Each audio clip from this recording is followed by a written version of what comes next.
Issue కాగానే కావాల్సినటువంటి చకచక చర్యలు.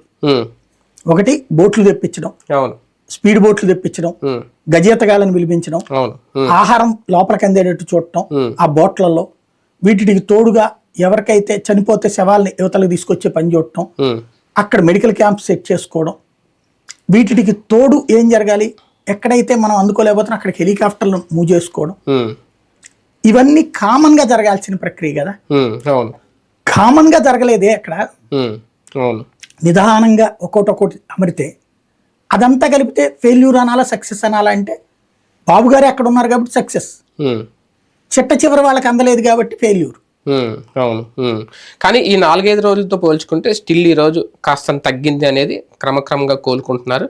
కానీ ఇప్పుడు అంతా టాపిక్ సాయం మీద, పరిహారాల మీద. వాళ్ళు కోల్పోయింది ఎంత, ప్రభుత్వం ఇస్తున్నది ఎంత అంటే ఖచ్చితంగా కంపేర్ అవ్వదు రెండు. కానీ ఇచ్చింది మాకు సరిపోవట్లేదు, మమ్మల్ని ఆదుకోవాలనేది బాధితులు చెప్తున్నమాట. అది ఎంతవరకు సాధ్యం అవుతుంది, ఎలా సాధ్యం అవుతుంది? అది సాధ్యమవుతుందని నేను అనుకోను.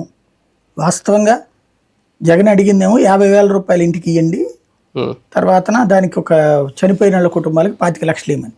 అసలు వీళ్ళు ఏం చెప్పాల. 10,000 ఎంత ప్రకటించినట్టు ఇది పరిహారం 10,000 ఎంత ప్రకటించింది కదా ప్రభుత్వం. ప్రకటించిందా? 10,000 ఇస్తామని ప్రకటించాను కదా, ఇవాళ జ్యోతిలో రాసి. ఓకే, 10,000 రూపాయలు ఇస్తారనుకుంటా.